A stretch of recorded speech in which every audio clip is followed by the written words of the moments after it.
Hello to all. तो कैसे हो आप सब? You all are welcome on the channel let's explore radiation. और जैसा कि आप सबको पता है कि हम अभी टॉपिक वाइज एमसीक्यूज़ हमने करना शुरू किए हैं। जो पहला वीडियो था वो था यूएसजी के टॉपिक पे, जिसके हमने अच्छे से 50 एमसीक्यूज़ सॉल्व कर लिए हैं। उसकी वीडियो चैनल पे अपलोड हो चुकी है। आज के इस वीडियो में हम सॉल्व करने वाले हैं एमआरआई के। ठीक है, एमआरआई के 50 एमसीक्यूज़ हम आज के इस वीडियो में सॉल्व करने वाले हैं। तो क्वेश्चंस को सॉल्व करने से पहले मैं आपको एक इम्पॉर्टेंट इन्फॉर्मेशन शेयर कर देती हूँ। जो भी ऐसे स्टूडेंट हैं जो प्रिपेयर कर रहे हैं रेडियोग्राफर के कंपटीशन एग्ज़ाम के लिए, चाहे वो स्टेट लेवल का हो या फिर सेंट्रल लेवल का, वो बिल्कुल एस्पायरेंट्स का कोर्स ज्वाइन कर सकते हैं, जिसके अंदर आपको सारे एग्ज़ाम के टेस्ट पेपर्स, एमसीक्यूज़ की PDF, topic wise content, 15,000 plus one liner solution, chat doubt support, ये सब अवेलेबल होगा। और जो इसका प्लस और यूनिक बेनिफिट है वो ये है कि ये बिल्कुल फ्री है आपके लिए। दैट मीन्स कि फर्स्ट 7 डेज़ के लिए, ठीक है, फर्स्ट 7 डेज़ के लिए ये जो कोर्स है आपके वो बिल्कुल फ्री रहेगा। ठीक है, और आप इन 7 डेज़ में कोर्स को बिल्कुल अच्छे से एनालाइज कर सकते हो। ये मौका आई लिटरली डोंट थिंक कि एस्पायरेंट्स के अलावा आपको कोई और दे रहा है, लेकिन एस्पायरेंट्स आपको ये मौका दे रहा है कि आप फर्स्ट 7 डेज़ में पूरा बैच एनालाइज कर सकते हो। और फिर आपको लगता है कि हाँ आप बाय करना चाहते हो, तब भी ये आपको सिर्फ 399 में अवेलेबल है। और अगर इस पर भी आप प्रोमो कोड लगाते हो रेडिएशन, तो आपको इस प्राइस में भी 5% ऑफ मिलने वाला है। तो बिल्कुल आप नीचे डिस्क्रिप्शन में जाओगे, लिंक पे क्लिक करोगे, ऐप डाउनलोड करोगे और जल्दी से इस बैच का फ़ायदा उठाओगे। ठीक है, तो बिल्कुल भी चूके नहीं, नीचे डिस्क्रिप्शन में आपको इसका लिंक मिल जाएगा। क्वेश्चन हम स्टार्ट करते हैं। पहला क्वेश्चन है हमारा आज का, MRI works on the principle of. MRI इनमें से कौन से प्रिंसिपल पे वर्क करता है? पहला ऑप्शन है हमारा एक्सरे एटेन्यूएशन, दूसरा है न्यूक्लियर मैग्नेटिक रेजोनेंस, तीसरा है अल्ट्रासाउंड रिफ्लेक्शन या फिर इलेक्ट्रॉन एमिशन। तो अगर मैं बात करूं एमआरआई की, तो एमआरआई किस पे वर्क करता है? MRI works on the principle of NMR, that is nuclear magnetic resonance. MRI के अंदर जो रेडियो फ्रिक्वेंसी पल्स और मैग्नेटिक फील्ड दोनों का यूज़ होता है हाइड्रोजन न्यूक्लियाई को एक्साइट करने के लिए। क्या होता है एमआरआई के अंदर? बेसिकली एमआरआई के अंदर जो आरएफ पल्सेस हैं प्लस जो मैग्नेटिक फील्ड है वो क्या करेगा? न्यूक्लियाई को हाइड्रोजन न्यूक्लियाई को एक्साइट करता है। तो ये जो पूरा प्रोसेस है, ठीक है, ये जो पूरा प्रोसेस है ये किस प्रिंसिपल पे बेस्ड होता है? Nuclear magnetic resonance, NMR principle पे। तो MRI works on the principle of nuclear magnetic resonance. अगर मैं बात करूँ एक्सरे एटेन्यूएशन की, तो ये सीटी स्कैन में होता है, ना कि एमआरआई के अंदर एक्सरे एटेन्यूएशन। अल्ट्रासाउंड रिफ्लेक्शन की अगर मैं बात करूँ तो ये भी अल्ट्रासाउंड में होता है। इलेक्ट्रॉन एमिशन की अगर मैं बात कर दूँ तो हम कह सकते हैं कि न्यूक्लियर मेडिसिन में होता है, ठीक है, ना कि एमआरआई में। नेक्स्ट क्वेश्चन पे चलते हैं। Question number 2, main MRI signal comes from which nucleus? MRI signal, ठीक है, मेन जो एमआरआई सिग्नल है वो इनमें से कौन से एटम के न्यूक्लियस से मिलता है हमें? Carbon 12, hydrogen 1, sodium 23, phosphorus 31। तो main MRI signal comes from which nucleus? तो क्या हो जाएगा आंसर इसका? बिल्कुल hydrogen 1, that is 1H। Hydrogen सबसे हमारी बॉडी में, ह्यूमन बॉडी में हाइड्रोजन जो है वो सबसे ज़्यादा प्रेजेंट होता है, मतलब कि मोस्ट अबेंडेंट। ठीक है, और जो हाइड्रोजन का मैग्नेटिक मूवमेंट है, हाइड्रोजन का मैग्नेटिक मूवमेंट बहुत स्ट्रॉन्ग होता है। हाइड्रोजन का मैग्नेटिक मूवमेंट स्ट्रॉन्ग होता है, इसलिए हमें यहाँ से क्या मिलेगा? Strong MRI signal. कार्बन 12 की मैं बात करूँ तो इसका मैग्नेटिक मूवमेंट वीक होता है। सोडियम 23 की मैं बात करूँ तो ये यूज़ होता है बट इन सम स्पेशल एमआरआईज। ठीक है, फॉस्फोरस 31 भी यूज़ होता है मैग्नेटिक रेजोनेंस स्पेक्ट्रोस्कोपी में, ना कि रूटीन एमआरआई के अंदर। ठीक है, तो जो स्ट्रॉन्ग एमआरआई, जो मेन एमआरआई सिग्नल है वो कौन सा न्यूक्लियस प्रोड्यूस कर रहा है? हाइड्रोजन 1, जो कि ह्यूमन बॉडी में मोस्ट अबेंडेंट है, इसका मैग्नेटिक मूवमेंट सबसे स्ट्रॉन्ग होता है। नेक्स्ट क्वेश्चन है हमारा, the unit of magnetic field strength. Magnetic field strength की यूनिट क्या है? Gray, tesla, sievert, roentgen. तो भाई ग्रे तो किसकी है? एब्जॉर्ब डोज की। ठीक है, तो मैग्नेटिक फील्ड स्ट्रेंथ की यूनिट की मैं बात करूँ तो बिल्कुल दैट इज़ टेस्ला। साइवर्ट किसका हो जाता है? बायोलॉजिकल डोज जो है, जैसे कि अफेक्टिव डोज हो गई, इक्विवेलेंट डोज हो गई, इनकी यूनिट क्या होती है? साइवर्ट। रोंजन क्या हो जाता है? ये किसकी यूनिट है? एक्सपोजर की। ठीक है, नेक्स्ट क्वेश्चन पे चलते हैं। Most commonly use MRI field strength in hospital. Hospitals के अंदर मोस्ट कॉमनली कितनी MRI फील्ड स्ट्रेंथ की मशीन्स हम यूज़ करते हैं? 0.2 टेस्ला, 1.5 टेस्ला, 5 टेस्ला या 10 टेस्ला। तो अगर मैं बात करूँ गोल्ड स्टैंडर्ड तो वो कौन सी है? मोस्ट कॉमनली कौन सी यूज़ होती है? 1.5 टेस्ला। 0.2 टेस्ला ओपन MRI थी और poor signal to noise ratio है इसका। 5 टेस्ला क्लिनिकली यूज़ ही नहीं है। ये जो हाईयर वाली है वो तो रिसर्च सेंटर्स में फिर भी यूज़ कर सकते हैं, लेकिन जो हमारे हॉस्पिटल्स में यूज़ हो रही है वो कौन सी हो रही है? Most commonly 1.5 tesla. Next question है Larmor frequency is calculated by. MRI के अंदर जो लार्मर फ्रिक्वेंसी है उसको हम कौन से फार्मूला के से कैलकुलेट करते हैं? Nyquist formula, Planck's equation, gamma into B naught, E is equal to M C square. तो देखो निक्विस्ट की अगर मैं बात करूँ तो ये तो यूज़ होता है सैम्पलिंग के लिए, ठीक है। प्लांक्स की जो इक्वेशन है वो है क्वांटम एनर्जी। तो Larmor frequency is calculated by, बिल्कुल Larmor frequency is calculated by gamma into B naught, जहाँ पे ये गामा तो क्या है? Gyromagnetic ratio. MRI का पूरा फिजिक्स इस फॉर्मूले पे डिपेंड करता है, ठीक है। गायरोमैग्नेटिक रेशो और जो बी नॉट है ये क्या हो जाएगा यहाँ पे? मैग्नेट की स्ट्रेंथ। तो Larmor frequency is calculated by this formula, that is option number C. E is equal to M C square क्या हो जाएगा? ये तो रिलेटिविटी जो आइंस्टाइन की थी। नेक्स्ट क्वेश्चन पे चलते हैं। MRI uses. MRI क्या यूज़ कर रहा है? Ionising radiation, non ionising radiation, high frequency X-ray या radioactive isotope.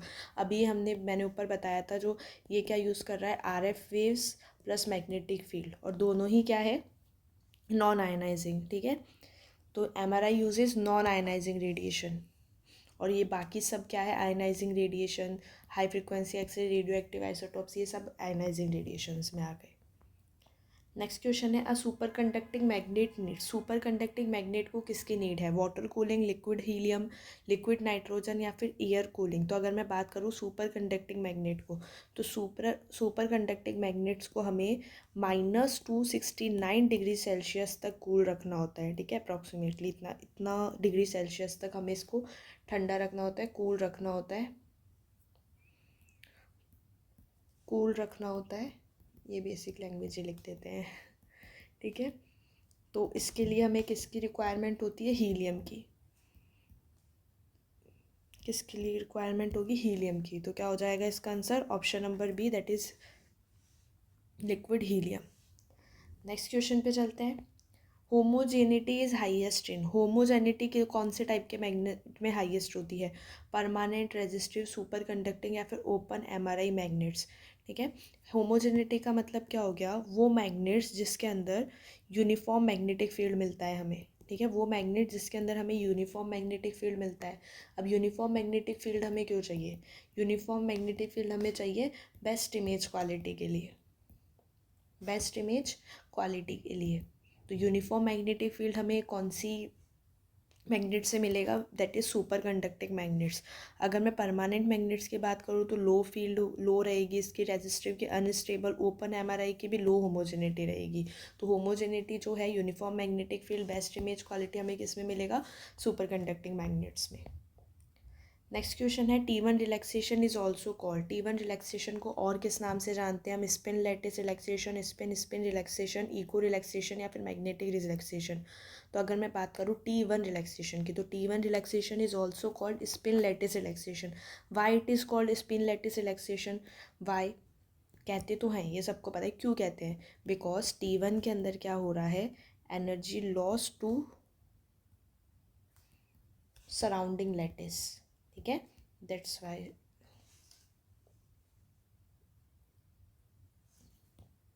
Energy loss to surrounding lattice, इसको हम क्या बोल देते हैं? Spin lattice relaxation. अच्छा, स्पिन स्पिन रिलैक्सेशन क्या बोल देते हैं? स्पिन स्पिन जो है वो बोलते हैं T2 रिलैक्सेशन, ठीक है। T2 relaxation is also called spin spin relaxation and T1 relaxation is also called spin lattice relaxation. Echo और मैग्नेटिक तो अनरिलेटेड है, ऑप्शन से। नेक्स्ट क्वेश्चन है हमारा, नेक्स्ट क्वेश्चन वही आ गया। T2 relaxation is also called, T2 relaxation को हम क्या बोल देते हैं? Spin spin spin spin relaxation बोल देते हैं। भाई इसको क्यों बोलते हैं वो भी देख लेते हैं हम, जब हमने T1 का देखा इसका भी देखेंगे कि exchange of energy between spinning protons. इसके अंदर जो एनर्जी का एक्सचेंज है वो किसके बीच में हो रहा है, स्पिनिंग प्रोटॉन्स के बीच में ही हो रहा है, इसलिए हम इसको क्या बोल देते हैं, spinning spinning relaxation. Next question पे चलते हैं। नेक्स्ट क्वेश्चन है हमारा TR कंट्रोल। TR क्या कंट्रोल करता है, TR क्या हो गया पे, रिपीटेशन टाइम। ठीक है, रिपीटेशन टाइम क्या हो जाता है, repetition time radio frequency pulses के बीच का टाइम। ठीक है, रेडियो फ्रिक्वेंसी पल्स के बीच के टाइम को क्या बोल दिया हमने, रिपीटेशन टाइम। तो TR क्या कंट्रोल करेगा, T2 waiting, T1 waiting, PD waiting या फिर फील्ड ऑफ व्यू। तो रिपीटेशन टाइम क्या कंट्रोल करता है, T1 वेटिंग। ठीक है, short TR, short repetition time, जो टिश्यूज़ का जो T1 डिफरेंस है वो हमें ज़्यादा विजिबल होगा, that is T1 weighted image. ठीक है, T2 वेटिंग की अगर मैं बात करूँ, T2 वेटिंग की अगर मैं बात करूँ तो it is controlled by echo time not repetition time, TE। PD weighting की अगर मैं बात करूँ, प्रोटॉन डेंसिटी वाला, तो इसके अंदर हमें लॉन्ग रिपीटेशन टाइम की रिक्वायरमेंट होती है। फील्ड ऑफ व्यू ये तो ज्योमेट्री फैक्टर है, इसका रिपीटेशन टाइम से कोई लेना देना ही नहीं है।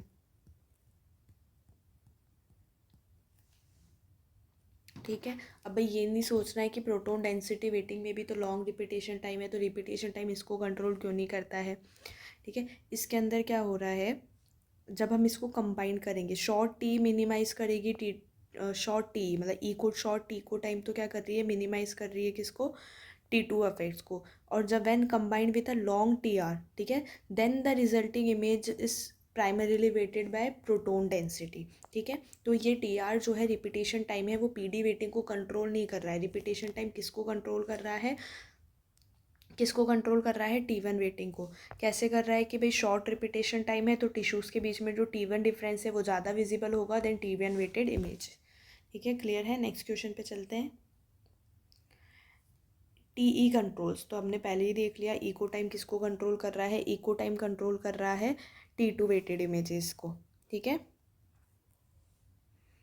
टी इको टाइम क्या हो जाता है, बेसिक में ही बात करते हैं हम, ज़्यादा इंग्लिश में मतलब हो सकता है प्रॉपरली समझ ना आए, मैं नॉर्मल लैंग्वेज ही लिखती हूँ जो सबको इजी रहेगा। ठीक है, RF पल्स के बाद जो सिग्नल, ठीक है, RF पल्स के जो बाद सिग्नल रिसीवर कॉइल में आने का टाइम होता है वो क्या होता है, इको टाइम।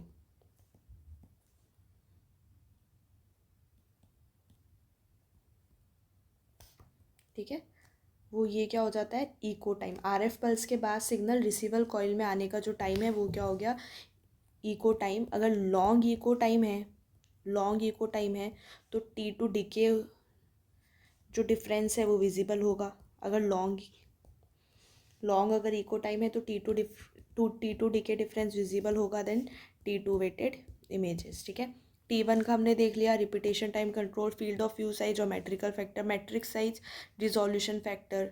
ठीक है, इसमें इको टाइम का कोई रोल ही नहीं है। नेक्स्ट क्वेश्चन पे चलते हैं। और short repetition time plus short echo time produces, तो शॉर्ट रिपीटेशन टाइम और शॉर्ट इको टाइम क्या प्रोड्यूस करेगा, proton density T1 weighted, T2 weighted, short tau inversion recovery. तो बिल्कुल T1 इमेज। ठीक है, T1 इमेज को बनाने के लिए हमें क्या चाहिए, शॉर्ट रिपीटेशन टाइम, कितना शॉर्ट, 300 से 700 मिली सेकेंड, और शॉर्ट ही echo time, short echo time और शॉर्ट इको टाइम कितना चाहिए, ये बिल्कुल बहुत ही कम चाहिए, दैट 10 से 20 मिली सेकेंड। ठीक है, और ये जो सेटिंग्स होती है वो T1 का जो कॉन्ट्रास्ट है, भाई क्यों हम short repetition time short T prefer कर रहे हैं, क्योंकि ये T1 का जो कॉन्ट्रास्ट है वो बेस्ट देगी फिर, शॉर्ट रिपीटेशन टाइम और शॉर्ट इको टाइम। तो क्या हो गया इसका answer, option number B. Proton density में क्या हो जाता है, लॉन्ग रिपीटेशन टाइम जो मैंने देखा था, और मैंने बताया था इंग्लिश में लाइन बोल दी थी, लिख नहीं पाई थी, कि वो जो इको टाइम है वो उसके साथ कंबाइंड हो गया और फिर वो होता है, मतलब कि सिर्फ रिपीटेशन टाइम प्रोटॉन डेंसिटी को कंट्रोल नहीं कर रहा है, इसके अंदर क्या होता है, long TR plus short T. ठीक है, और T1 के अंदर शॉर्ट ई रिपीटेशन टाइम और शॉर्ट ई इको टाइम, इसके अंदर लॉन्ग रिपीटेशन टाइम और शॉर्ट इको टाइम, ठीक है। T2 के अंदर क्या होता है, दोनों लॉन्ग लॉन्ग, लॉन्ग ही रिपीटेशन टाइम प्लस लॉन्ग ही इको टाइम। स्टिर क्या हो जाता है, शॉर्ट तो इन्वर्जन रिकवरी है तो इसके अंदर तो इन्वर्जन टाइम का रिक्वायरमेंट होता है, ठीक है, जिसको हम बोल देते हैं TI, ठीक है, इन्वर्जन टाइम, इन्वर्जन टाइम, ना कि रिपीटेशन और इको टाइम, ठीक है। क्लियर है। नेक्स्ट क्वेश्चन पे चलते हैं।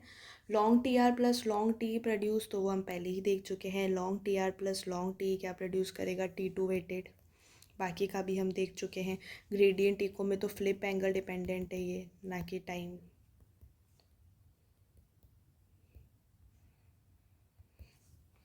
नेक्स्ट है हमारा question, increasing matrix size increases, अगर हम मैट्रिक्स की साइज बढ़ा रहे हैं तो क्या बढ़ेगा। भाई हमने क्या किया, बिगर मैट्रिक्स, मतलब मैट्रिक्स की साइज बढ़ा दी, मैट्रिक्स बड़ा हो गया, पिक्सल्स मोर हो जाएंगे, मोर पिक्सल्स, शार्पर इमेज, और क्या हो जाएगा, रिजोल्यूशन बढ़ जाएगा, ठीक है।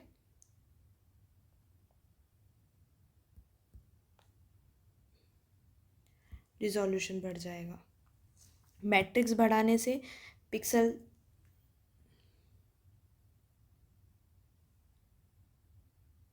ठीक है, मैट्रिक्स बढ़ाने से जो पिक्सल साइज है वो डिक्रीज़ हो रही है, पिक्सल की साइज़ डिक्रीज़ हो रही है। क्यों, कैसे डिक्रीज़ हो रही है, क्योंकि ज़्यादा पिक्सल्स आ रहे हैं अब, ठीक है। बड़ा मैट्रिक्स है, नंबर ऑफ पिक्सल्स बढ़ रहे हैं, लेकिन जो पिक्सल की साइज़ है वो डिक्रीज़ हो रही है। पिक्सल की साइज, मैट्रिक्स बढ़ाने से पिक्सल साइज छोटा हो जाएगा तो SNR भी क्या हो जाएगा, कम हो जाएगा, that is signal to noise ratio. Resolution मैंने बता दिया, बढ़ रहा है, बिगर मैट्रिक्स है, ज़्यादा पिक्सल्स आ रहे हैं, शार्पर इमेज, रिजोल्यूशन। पिक्सल की साइज़ तो ये तो एक्चुअली डिक्रीज़ होती है। स्लाइस की थिकनेस मैट्रिक्स का स्लाइस से कोई रिलेशन ही नहीं है, ठीक है, तो इसका आंसर क्या हो जाएगा, ऑप्शन नंबर बी, रिजोल्यूशन। ये याद रखना कि मैट्रिक्स साइज बढ़ा रहे हो तो मोर पिक्सल्स, मतलब नंबर ऑफ पिक्सल्स बढ़ रहे हैं, लेकिन जो पिक्सल की साइज है वो तो डिक्रीज होती जा रही है। नेक्स्ट क्वेश्चन है, slice thickness mainly affect, slice की थिकनेस मेनली क्या अफेक्ट करती है, resolution, signal to noise ratio, echo time या रिपीटेशन टाइम। तो अगर मैं बात करूँ स्लाइस की थिकनेस की, तो स्लाइस की थिकनेस क्या अफेक्ट करती है, सिग्नल टू नॉइज रेशो। कैसे करेगी भाई, थिक, मान लो थिकर स्लाइस है, थिकर स्लाइस है, ज़्यादा प्रोटॉन्स आ जाएंगे तो सिग्नल टू नॉइज रेशो क्या हो जाएगी, बढ़ जाएगी। थिन स्लाइस है, फ्यू प्रोटॉन्स आएंगे तो सिग्नल टू नॉइज रेशो क्या हो जाएगा, डिक्रीज हो जाएगा। देखो, रिजोल्यूशन की अगर मैं बात करूँ तो थिन स्लाइस रिजोल्यूशन इम्प्रूव करेगी, ठीक है, थिन स्लाइस रिजोल्यूशन भी इम्प्रूव करेगी, लेकिन जो प्राइमरी प्राइमरी अफेक्ट हो गया वो तो क्या हो गया, signal to noise ratio. Primary affect तो क्या हो गया, सिग्नल टू नॉइज रेशो। बाकी अगर थिन स्लाइस है तो रिजोल्यूशन बढ़ेगा, ठीक है। इको टाइम, रिपीटेशन टाइम, ये तो इंडिपेंडेंट फैक्टर है स्लाइस थिकनेस से। नेक्स्ट क्वेश्चन है, SNR increases by, SNR increases by, SNR कब बढ़ेगा, decreases side by decreasing slice thickness, increasing NEX that is number of excitations पर एवरेज, इंक्रीजिंग मैट्रिक्स, या फिर डिक्रीजिंग फील्ड ऑफ व्यू, ठीक है। तो क्या बोल रहा है, SNR बढ़ेगा कैसे, स्लाइस थिकनेस का हमने देख लिया, थिन स्लाइस है, हमने स्लाइस थिकनेस घटाई तो फ्यू प्रोटॉन्स आए, जो सिग्नल टू नॉइज रेशियो है वो भी कम हुआ, तो SNR इंक्रीज कैसे होगा, डिक्रीजिंग स्लाइस थिकनेस है तो SNR भी क्या होगा, सिग्नल टू नॉइज रेशियो भी क्या होगा, डिक्रीज होगा। इंक्रीज इन NEX, बिल्कुल सही है, NEX क्या हो जाएगा, नंबर ऑफ एक्साइटेशंस, ठीक है, नंबर ऑफ एक्साइटेशंस, या जो एवरेजेस हो जाएंगे। ये क्या होता है भाई, NEX को बढ़ाने से जो सिग्नल टू नॉइज रेशियो होता है वो भी बढ़ता है, ऐसे होता है, signal to noise ratio is directly proportional to NEX, ठीक है। क्या हो जाता है, नंबर ऑफ एक्साइटेशंस एवरेज जो होंगे, स्लाइस थिकनेस को घटाने से तो भाई सिग्नल टू नॉइज रेशियो भी कम हुआ। इंक्रीजिंग मैट्रिक्स की अगर हम साइज बढ़ाएंगे तो द SNR रिड्यूसेस, ठीक है। Decreasing field of view, decreasing करूँगी फील्ड ऑफ व्यू, पिक्सल्स भी छोटे होंगे और SNR भी क्या होगा, SNR भी क्या होगा, रिड्यूस होगा, ठीक है। नेक्स्ट क्वेश्चन है हमारा, नेक्स्ट ऑल्सो मीन्स, तो मैंने इधर ही बता दिया नेक्स्ट क्या है, नंबर ऑफ एक्साइटेशंस, या फिर नेक्स्ट ऑल्सो मीन्स बता दिया था एवरेजेस, ठीक है, next also means averages. T R averages, echo spacing, slice gap. तो टी आर तो रिपीटेशन टाइप है, इको स्पेसिंग जो कि इको प्लेनर इमेजिंग सीक्वेंस में हम इसकी बात करते हैं, स्लाइस गैप ज्योमेट्री फैक्टर है। इसका आंसर क्या होगा? एवरेजेस। ठीक है, क्या होता है इसके अंदर एनिक्स में, ये और बात देख लो इजी लैंग्वेज में। Number of times signal repeat की करते हैं इसमें हम, ठीक है। Number of time signal repeat किया, ये लिख देते हैं, रिपीट किया जाता है तो जो एसएनआर है वो इम्प्रूव हो जाता है या फिर इंक्रीज हो जाता है, इम्प्रूव एसएनआर। ठीक है, number of time signal repeat कर रहे हैं तो जो सिग्नल टू नॉइज रेशो है वो इम्प्रूव हो रहा है, तो एनईएक्स को बढ़ाने से सिग्नल टू नॉइज रेशो भी बढ़ रहा है। नेक्स्ट क्वेश्चन है, STIR sequence is use to suppress short tau inversion recovery. तो इसके अंदर क्या सप्रेस हो रहा है? वाटर, फैट, सीएसएफ या फिर मसल। तो शॉर्ट टू इन्वर्जन में क्या होता है कि जो फैट है वो नल पॉइंट पे आ जाता है, ठीक है। फैट कंप्लीटली ब्लैक हो जाएगा, फैट क्या हो जाएगा? सप्रेस हो जाएगा। नेक्स्ट क्वेश्चन है, FLAIR suppresses that is fluid attenuated inversion recovery. इसके अंदर इन्वर्जन टाइम ऐसे सेट होता है कि जो सीएसएफ का सिग्नल है, सीएसएफ का सिग्नल है वो जीरो हो जाएगा, वो नल हो जाएगा, और जो सीएसएफ है वो कम्प्लीटली डार्क हो जाएगा, कम्प्लीटली डार्क। ठीक है, तो इसका आंसर क्या हो जाएगा? Option number C, CSF. ठीक है, ऑल फ्लूइड्स नहीं आएगा, सिर्फ सीएसएफ ही सप्रेस्ड होती है इसके अंदर। सिस्टिक फ्लूइड्स, ठीक है, cystic fluids may remain bright, तो ये पॉइंट नहीं टिक करना है ना।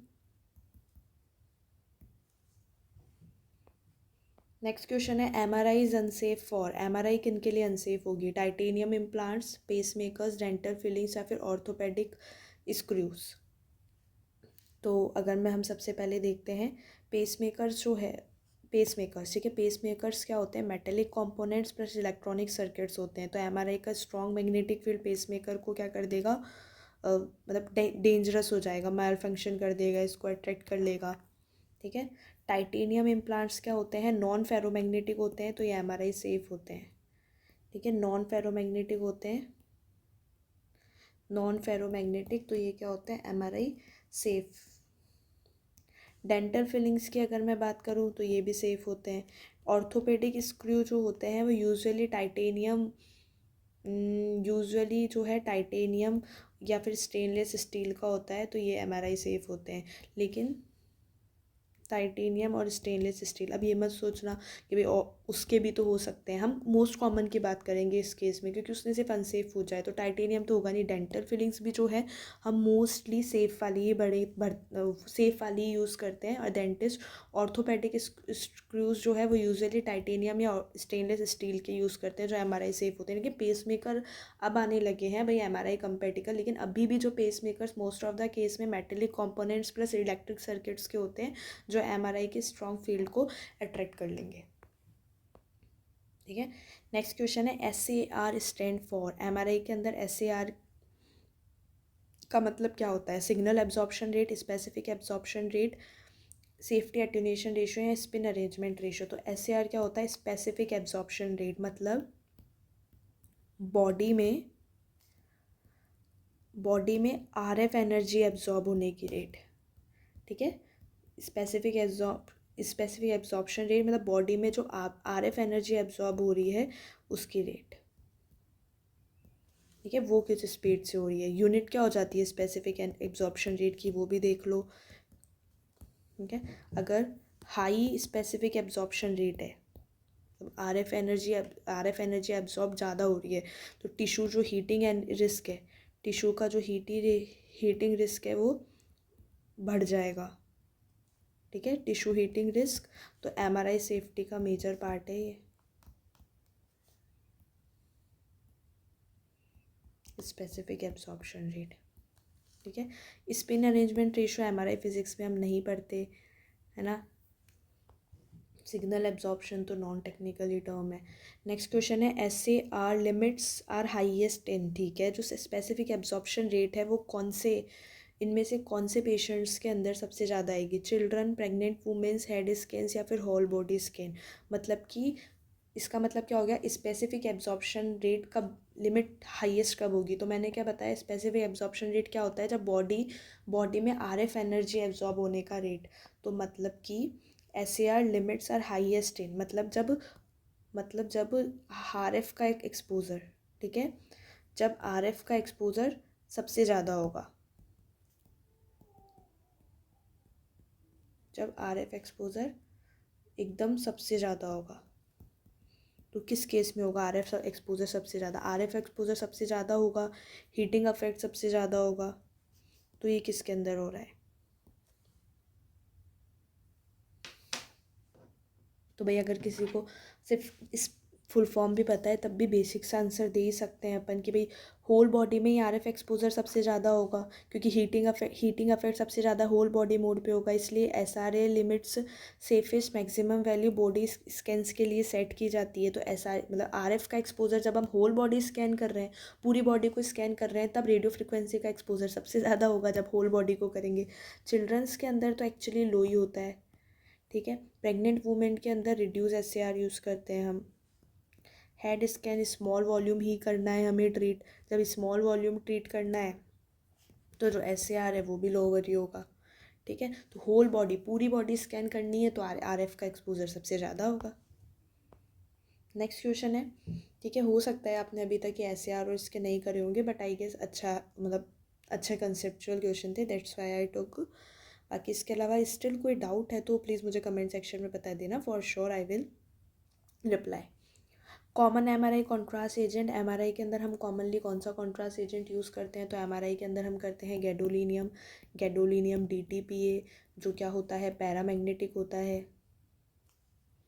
MRI में वाइडली यूज कॉन्ट्रास्ट है ये। आयोडीन तो आयोहेक्सोलियम CT और स्पेशल इन्वेस्टिगेशन में कर लेते हैं। बेरियम गैस्ट्रोइंटेस्टाइनल सीरीज़ में कर लेंगे। टेक्नीशियम 99M न्यूक्लियर मेडिसिन में कर लेते हैं।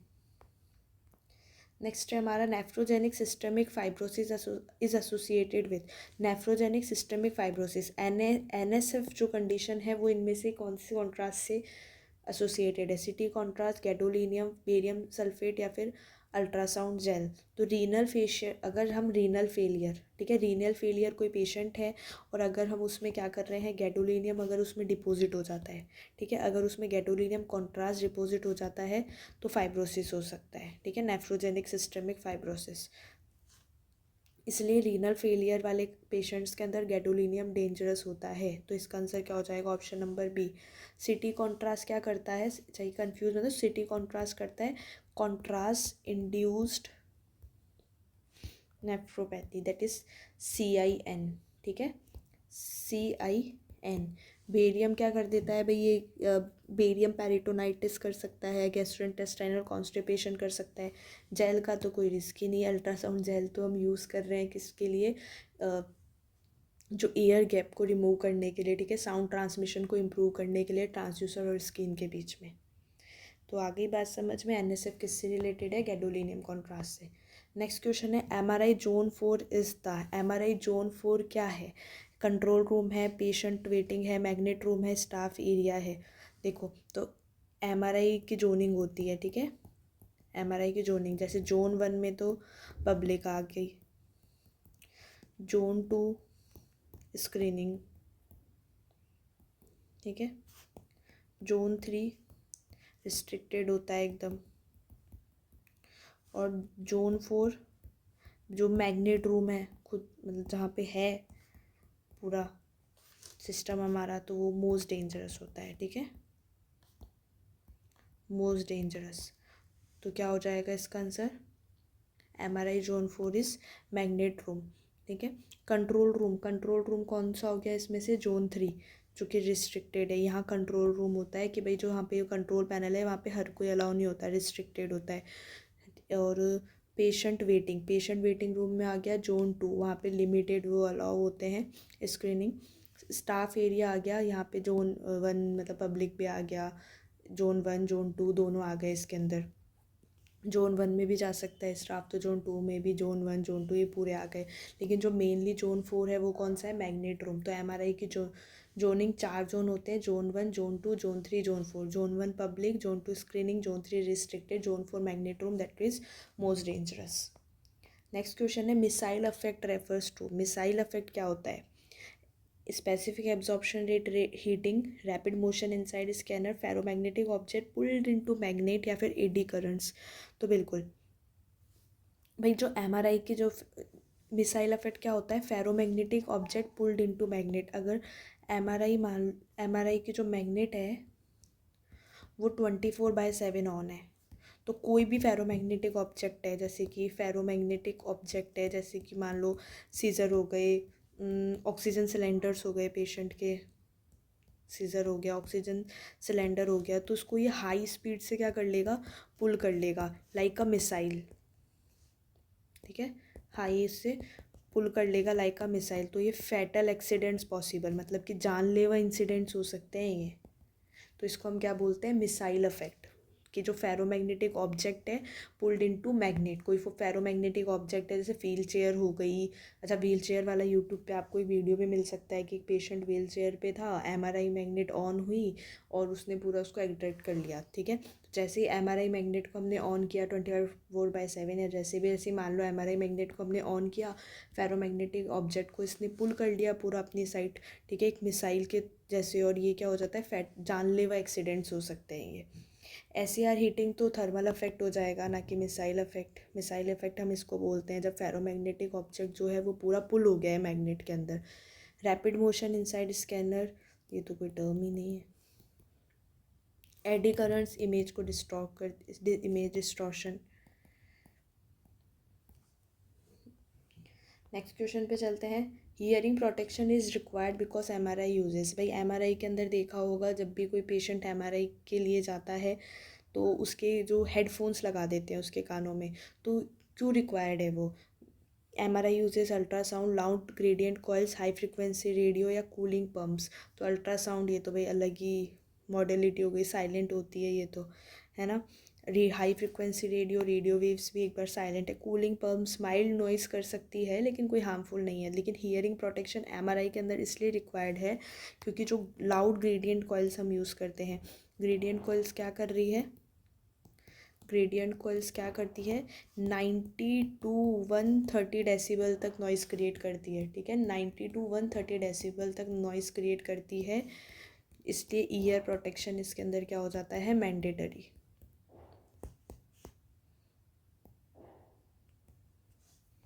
नेक्स्ट क्वेश्चन पे चलते हैं। Question number 29, safe pregnancy MRI trimester.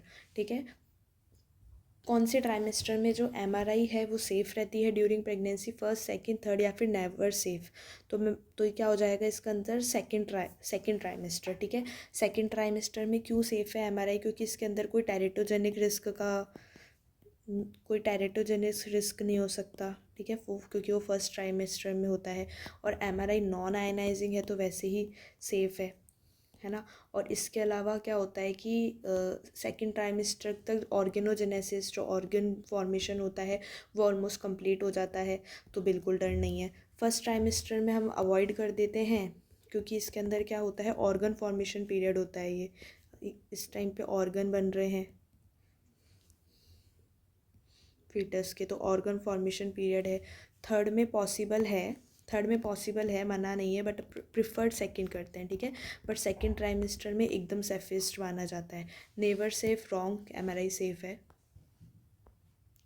Next question है, MRI quench means. MRI quench का मतलब क्या हो गया, magnet heats up, liquid helium boils off, field strength increases, scanner shut downs automatically. तो क्वेंच का मतलब क्या होता है कि जो सुपर कंडक्टर है,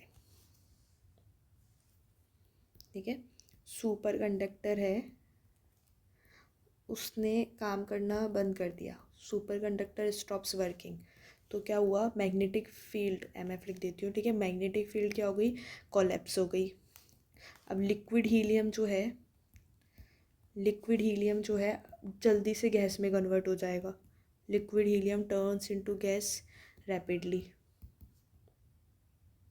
और उसकी वजह से क्या होगा, वाइट फॉग आएगा और बहुत ज़्यादा noise, white fog plus loud noise. तो क्या हो जाएगा इसका answer, liquid helium boils off. ठीक है। क्वेंच में क्या हो जाता है, सुपर कंडक्टर ने काम करना बंद किया, मैग्नेटिफिक कोलैप्स हुआ, लिक्विड हीलियम जल्दी से गैस में कन्वर्ट हो गया, और उसकी वजह से क्या हो, लिक्विड हीलियम जब गैस में कन्वर्ट हुआ तो वाइट फॉग आ गया और बहुत ज़्यादा नॉइज़ क्रिएट हुई। तो MRI क्वेंच में लिक्विड हीलियम बॉइल्स ऑफ। ठीक है। Magnetic heats up, it is a affect, not the definition of MRI quench. Field strength increases, नहीं, इसके अंदर फील्ड स्ट्रेंथ रिवर्स हो गई है ना, उल्टा हो रहा है, इससे डिक्रीज हो गई एकदम, क्योंकि मैग्नेटिक फील्ड क्या हो गया यहाँ पे, कोलैप्स हो गया। ऑटोमेटिक शट डाउन, ये तो सेकेंडरी इफेक्ट है इसका, कि फिर ऑटोमेटिकली शट डाउन। ठीक है, सेकेंडरी इफेक्ट है। नेक्स्ट क्वेश्चन है के स्पेस स्टोर्स। जो के स्पेस है MRI इमेज, के स्पेस क्या होता है, MRI इमेज का जो मैथमेटिकल डेटा होता है, ठीक है, MRI इमेज का जो मैथमेटिकल डेटा है वो यहाँ स्टोर होता है। मैथमेटिकल डेटा यहाँ स्टोर होता है, तो इसमें raw frequency plus phase information store होती है। फिर जो फाइनल इमेज है फूरियर ट्रांसफॉर्मेशन के बाद बनती है, फूरियर ट्रांसफॉर्म के बाद बनती है। ठीक है, तो क्या हो जाएगा इसका answer, option number B, that is raw data. Images, के स्पेस में इमेजेस नहीं होती है, सिर्फ डेटा होता है। पेशेंट डिटेल्स तो वही हॉस्पिटल इंफॉर्मेशन सिस्टम या रेडियोलॉजी इंफॉर्मेशन सिस्टम में होगा। TRT वैल्यूज़ ये प्रोटोकॉल पैरामीटर्स है, के स्पेस में सेव नहीं होते हैं, के स्पेस में सिर्फ मैथमेटिकल डेटा स्टोर होगा। उसके बाद ये जो रो फ्रिक्वेंसी है इसके अंदर फेज इंफॉर्मेशन स्टोर होती है। फिर फाइनल इमेज फूरियर ट्रांसफॉर्म के बाद बनती है। नेक्स्ट क्वेश्चन है, अ वॉक्सल इज, वॉक्सल क्या है, 2D pixel, 3D pixel, slice thickness only या फील्ड ऑफ व्यू। तो वॉक्सल क्या है, 3D पिक्सल है, पिक्सल की विद है, हाइट है, स्लाइस थिकनेस का 3D कॉम्बिनेशन है ये। MRI में ब्राइटनेस एक वॉक्सल से आता है, ना कि पिक्सल से, याद रखना। 2D पिक्सल क्या हो जाता है, इमेज पिक्सल होता है। Slice thickness only voxel, volume, field of view full image size. ठीक है, तो voxel is 3D pixel. Next question है, gradient coils are used for, gradient coils किस लिए यूज़ हो रहे हैं। तो ग्रेडियंट कॉइल्स क्या क्या फंक्शंस करते हैं ये, slice selection,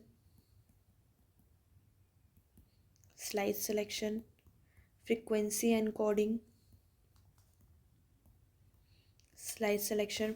encoding, and phase encoding. तो gradient coils are used for, मतलब बेसिकली ये इमेज को लोकेट करने के काम में आ रही है, ग्रेडियंट्स एनकोडिंग के काम में आ रही है। तो क्या हो गया इसका answer, option number B, image encoding. RF transmission, ये तो RF कॉइल्स का काम है। ठीक है, कूलिंग, हीलियम कूल करता है मैग्नेट को। तो T1 रिलैक्सेशन टिश्यू की प्रॉपर्टी है, ना कि कोई ग्रेडियंट वर्क है। नेक्स्ट क्वेश्चन है, RF coiled act as transmitter, receivers, both और नन। तो MRI कॉइल्स जो है वो दो टाइप की होती है। ठीक है, ट्रांसमिट कॉइल और रिसीवर कॉइल। ठीक है, ट्रांसमिट कॉइल, बॉडी कॉइल जो कि क्या करता है, RF सिग्नल को सेंड करेगा, या फिर RF एनर्जी को क्या करता है, RF एनर्जी को भेजता है। ठीक है, RF एनर्जी सेंड करता है। रिसीवर्स कॉइल, ये कौन सी हो जाती है, सरफेस या फिर हेड कॉइल, ये क्या करता है, सिग्नल को कलेक्ट करता है। तो क्या हो जाएगा इसका answer, RF coil act as both transmitters and receivers. Next question है, SNR इज हाईएस्ट रेट, जो सिग्नल टू नॉइज रेशियो है वो हाईएस्ट सरफेस कॉइल में होगा, हेड कॉइल, बॉडी कॉइल या वॉल्यूम कॉइल। ठीक है, तो जो SNR है वो हाईएस्ट किसके अंदर होता है, सरफेस कॉइल के अंदर। सरफेस कॉइल पेशेंट्स के बॉडी पार्ट्स के बहुत क्लोज होती है। ठीक है, ये क्या होती है, पेशेंट के बॉडी पार्ट्स के क्लोज होती है, बहुत ज़्यादा क्लोज होती है। तो सिग्नल स्ट्रॉन्ग प्रोड्यूस करेगी, प्लस नॉइज़ लो। तो क्या हो जाएगा, highest signal to noise ratio, highest SNR। Head coil की अगर मैं बात करूँ तो इसका भी good signal to noise ratio है, बट सरफेस कॉइल से ज़्यादा नहीं। ठीक है, बॉडी कॉइल की अगर मैं बात करूँ तो ये तो भाई बहुत लार्जर एरिया कवर करता है, तो लोवेस्ट है इसका सिग्नल टू नॉइज़ रेशो। तो वॉल्यूम कॉइल ये यूनिफॉर्मिटी के लिए यूज़ हो रहा है, तो not high signal to noise ratio, ठीक है। तो signal to noise ratio highest किस में है, सरफेस कॉइल में। नेक्स्ट क्वेश्चन है magnetic susceptibility artifact is seen in. जो मैग्नेटिक ससेप्टिबिलिटी आर्टिफैक्ट है वो किस में देखने को मिलेंगे आपको, brain, air tissue interface, heart या फिर लिवर, ठीक है। तो मैग्नेटिक ससेप्टिबिलिटी आर्टिफैक्ट होता क्या है, जहाँ पे जो मैग्नेटिक प्रॉपर्टी का डिफरेंस है वो ज़्यादा होगा, ठीक है। जहाँ पे मैग्नेटिक प्रॉपर्टी का डिफरेंस जो है वो ज़्यादा होगा, तो ये ससेप्टिबिलिटी आर्टिफैक्ट प्रोड्यूस होता है स्पेशली पैरानेजल साइनस, पीएनएस लिख देती हैं, ठीक है। स्कल बेस हो गया, लंग्स हो गई। तो मैग्नेटिक ससेप्टिबिलिटी आर्टिफैक्ट आपको मेनली दिखाई देगा एयर टिश्यू इंटरफेस पे, तो एयर एंड टिश्यू का जो मैग्नेटिक प्रॉपर्टी डिफरेंस है वो ज़्यादा होता है। नेक्स्ट क्वेश्चन है chemical shift artifact occurs due to difference between in. जो केमिकल शिफ्ट आर्टिफैक्ट होते हैं एमआरआई के अंदर वो किसके डिफरेंस की वजह से होंगे, water and CSF, fat and water resonance frequency, bone and fat या फिर मसल एंड बोन। तो क्या हो जाएगा आंसर, बिल्कुल fat and water resonant frequency. Fat और जो वाटर है वो अलग लार्मर फ्रिक्वेंसी पर रेजोनेट करते हैं, इस डिफरेंस के कारण केमिकल शिफ्ट क्रिएट होता है। केमिकल शिफ्ट में क्या होता है, ब्लैक और वाइट बैंड्स बनती हैं, ठीक है। नेक्स्ट क्वेश्चन है फ्लो वॉइड अपीयर्स। जो फ्लो वॉइड है वो कैसी दिखाई देगी हमें, वाइट, ब्लैक, ग्रे या फिर ब्राइट। तो फास्ट फ्लोइंग ब्लड पल्सेस के बीच टाइम में कॉइल के अंदर नहीं होता, मतलब कोई सिग्नल नहीं देता फ्लो वॉइड, तो क्या हो जाएगा, ब्लैक। नेक्स्ट क्वेश्चन है diffusion weighted MRI is used in. Diffusion weighted MRI कौन सी कंडीशन में यूज़ करेंगे, trauma, stroke, lung imaging, skull fracture. तो DWI जो सीक्वेंस है वो क्या होता है, एक्यूट स्ट्रोक में, ठीक है। एक्यूट स्ट्रोक में क्या करता है ये, रिस्ट्रिक्टेड डिफ्यूज़न है ये, रिस्ट्रिक्टेड डिफ्यूज़न क्या करता है, विद इन मिनट्स डिटेक्ट कर लेता है, ठीक है। रिस्ट्रिक्टेड डिफ्यूज़न ये विद इन मिनट्स डिटेक्ट कर लेता है, तो ये स्ट्रोक्स के केस में बहुत बेनिफिशियल हो जाएगा, ठीक है, because it detects restricted diffusion with in minutes. तो क्या हो जाएगा इसका आंसर, स्ट्रोक। ट्रोमा के अंदर सीटी बेटर है, लंग इमेजिंग में हम एमआरआई HRCT प्रेफर करते हैं, स्कल फ्रैक्चर में भी सीटी बेस्ट है। नेक्स्ट क्वेश्चन है एडीसी एडीसी वैल्यू डिक्रीजेज इन। जो एडीसी वैल्यू है वो किस में डिक्रीज होगी, acute stroke, chronic stroke, tumours या फिर सेरेब्रोस्पाइनल फ्लूइड, CSF। अच्छा सबसे पहले ये देखो एडीसी होता क्या है, ठीक है। एडीसी होता क्या है, ये होता है एपेरेंट डिफ्यूजन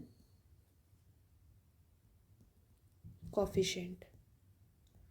जो किस लिए काम में आता है, it is use to determine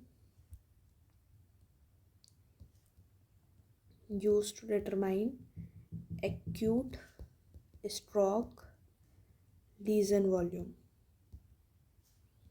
acute stroke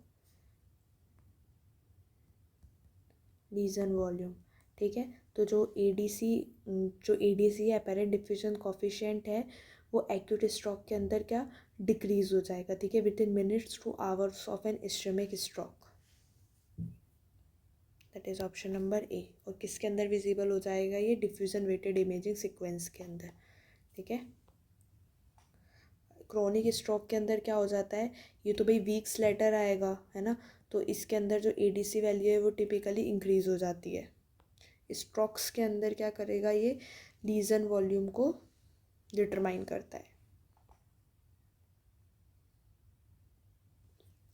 next question है best MRI sequence for MS plaques को डिटेक्शन के लिए बेस्ट एमआरआई सीक्वेंस कौन सा होगा, that is multiple sclerosis plaque. तो इसके अंदर कौन से सीक्वेंसेस प्राइमरी चॉइस रहेंगे हमारे, T2 और फ्लूइड अटेन्यूएटेड इन्वर्जन रिकवरी, ठीक है। जो क्या करेंगे, इसके अंदर जो एरिया होगा डीमाइलिनेशन और जो इन्फ्लामेशन का वो हमें कैसा दिखाई देगा, ब्राइट।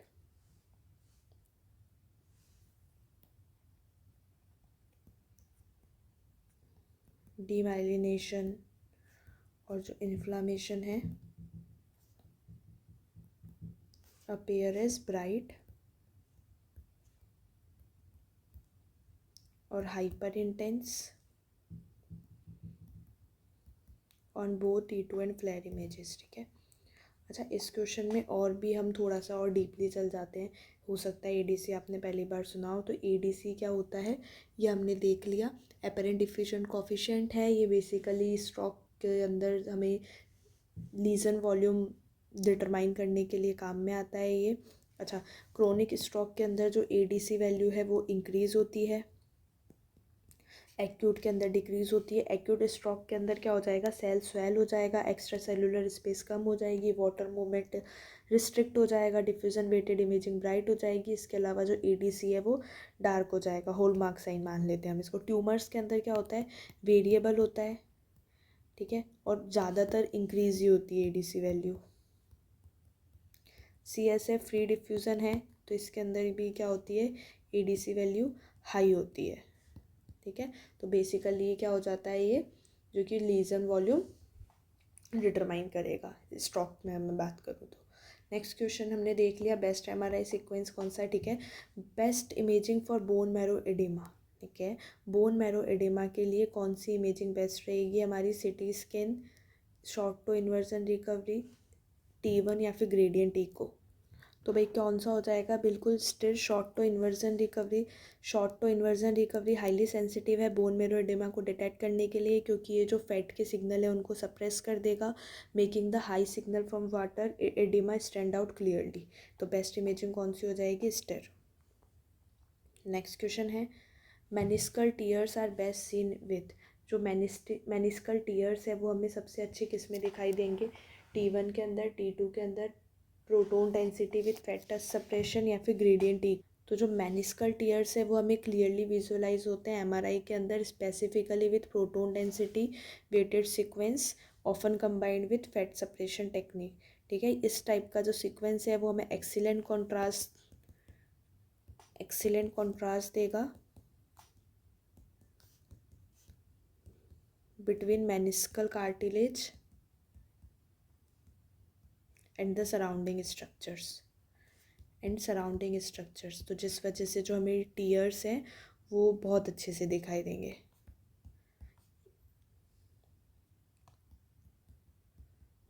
कैसे दिखाई देंगे, जो टीयर्स है वो हमें बिल्कुल हाई इंटेंसिटी सिग्नल दिखाई देंगे, हाई इंटेंसिटी से दिखाई देंगे। तो इसका आंसर क्या हो जाएगा, option number C.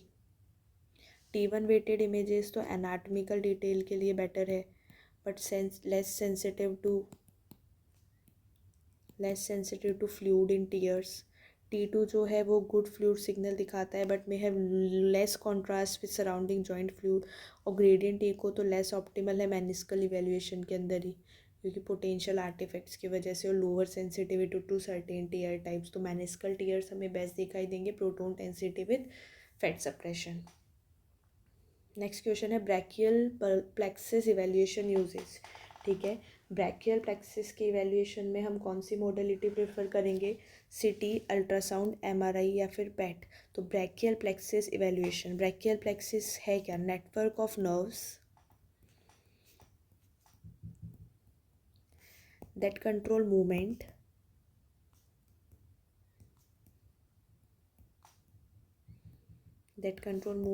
and sensation in arm and hand।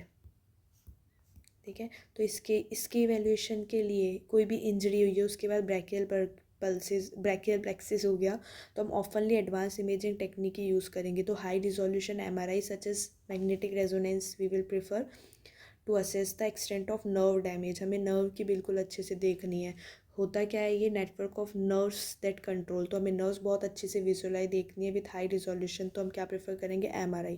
Ultrasound भी वैल्यूएबल टूल हो सकता है अगर हमें इसका एनाटॉमिकल इवेल्युएशन करना है।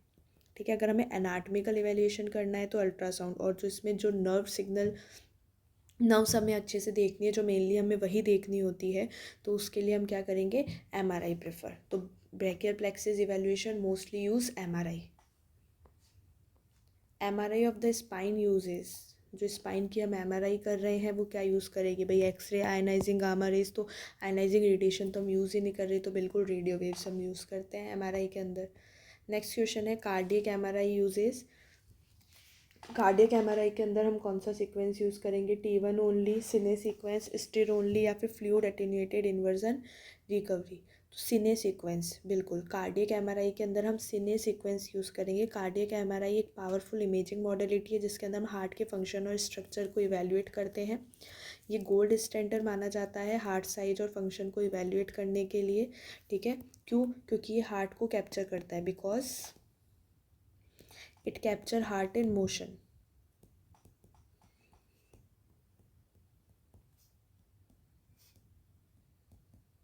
तो हमें ventricular function, wall motion, blood flow dynamics सबका इवेल्यूएशन हो पाएगा, ठीक है। Ventricular function, wall motion, blood flow dynamics, इन सब का इवेल्यूएशन हो पाएगा। तो it is the primary use of this cardiac MRI technology. Next question है गैडोलिनियम इज कॉन्ट्राइंडिकेटेड इन। तो हमने पहले ही देखा है कि हमने क्वेश्चन देखा था नेफ्रोजेनिक सिस्टमिक फाइब्रोसिस वाला, तो हम जो रीनल फेलियम पेशेंट है उसमें गैडोलिनियम नहीं प्रेफर करते, गैडोलिनियम कॉन्ट्रास्ट। तो gadolinium is contraindicated in kidney failure patient. Next question है एमआरसीपी यूजेस। एमआरसीपी क्या होता है, मैग्नेटिक रेजोनेंस कैलेंजियोपेंक्रियाटोग्राफी। तो ये क्या यूज़ कर रहा है, T1 weighted, T2 weighted, gradient echo, या फिर शॉर्ट टू इन्वर्जन रिकवरी। तो एमआरसीपी एक नॉन इन्वेसिव इमेजिंग टेस्ट है जो कि मैग्नेटिक फील्ड और रेडियो वेव्स यूज़ कर रहा है to create detailed images of liver, gall bladder, bile ducts, pancreas and pancreatic ducts, ठीक है। इसके अंदर ये क्या है, ये एक हैवीली T2 वेटेड सीक्वेंस है। इसका मतलब क्या हो गया कि जो स्टैटिक फ्लूइड्स है जैसे कि बाइल फ्लूइड हो गए, पेंक्रियाटिक फ्लूइड हो गए, वो हमें इसमें कैसे दिखाई देंगे, ब्राइट दिखाई देंगे, और जो सराउंडिंग सॉलिड ऑर्गन और जो टिश्यूज़ है वो सप्रेस हो जाएंगे। तो इसके अंदर जो हमें डक्टल सिस्टम्स है वो बहुत ही ज़्यादा क्लियर दिखाई देगी, ठीक है, क्लियर है। नेक्स्ट क्वेश्चन है हमारा एमआरआई एंजियोग्राफी कॉमनली यूजेस। जो एमआरआई एंजियोग्राफी है वो कॉमनली क्या यूज़ करती है, एमआरए हो गया ये, मैग्नेटिक रेजोनेंस एंजियोग्राफी। तो TOF, CT, एक्सरे, फ्लोरोस्कोपी। देखो बाकी के ऑप्शन ही को रिलेट नहीं करे, CT, X-ray, fluoroscopy, ionising radiation. तो आयनाइजिंग रेडिएशन की तो बात ही नहीं है एमआरआई के अंदर। तो एमआरए भी बोलते, MRI angiography that is magnetic resonance angiography, जो कि क्या करता है, ब्लड वेजल्स की डिटेल्ड इमेज मिलेगी हमें इसमें, detailed images of blood vessels without the use of x-rays और catheter insertion। तो इसके अंदर जो टाइम ऑफ फ्लाइट है वो common magnetic resonance angiography technique है, ठीक है, that relies on the flow of blood to differentiate it from stationary tissues. तो ये की मेथड है एमआरए के अंदर। नेक्स्ट और लास्ट क्वेश्चन है आज की क्लास का, आज की वीडियो का, functional MRI detect. Functional MRI क्या करता है, फंक्शनल एमआरआई जो कि हम ब्रेन के लिए करते हैं, it is based on BOLD signal, blood oxygen level dependent, ठीक है, BOLD signal detects blood oxygen level dependent signal, जो हम किस में यूज़ कर रहे हैं, फंक्शनल एमआरआई ब्रेन के अंदर, ठीक है। तो आज की वीडियो के 50 क्वेश्चन हो चुके हैं। आई होप क्लास आपको अच्छी लगी होगी। किसी भी क्वेश्चन में किसी भी तरीके का डाउट है तो please ask freely in the comment section. Okay, thank you so much for watching. Like, comment, share and subscribe the channel. और जाने से पहले बिल्कुल मैं आपको बताना चाहूँगी, टेस्ट वो जो एस्पायरेंट्स के हमने कोर्स के बारे में डिस्कस किया उसकी लिंक आपको नीचे डिस्क्रिप्शन में मिल जाएगी। तो बिल्कुल ऐप को डाउनलोड करना ना भूले। 7 डेज़ के लिए एकदम फ्री है एस्पायरेंट्स का कोर्स आपके लिए, तो बिल्कुल उसको बहुत अच्छे से एक्सप्लोर करें और बेनिफिट ले उस चीज़ का। और उसके बाद भी अगर आप ख़रीदना चाहते हो बैच तो बिल्कुल भी वो आपके लिए महंगा नहीं है, बिल्कुल बजट फ्रेंडली है और बिल्कुल बेस्ट चॉइस रहेगी आपके लिए जो भी प्रिपरेशन कर रहे हैं रेडियोग्राफर्स के कंपटीशन एग्ज़ाम की, ठीक है। Okay, thank you so much, thanks for watching.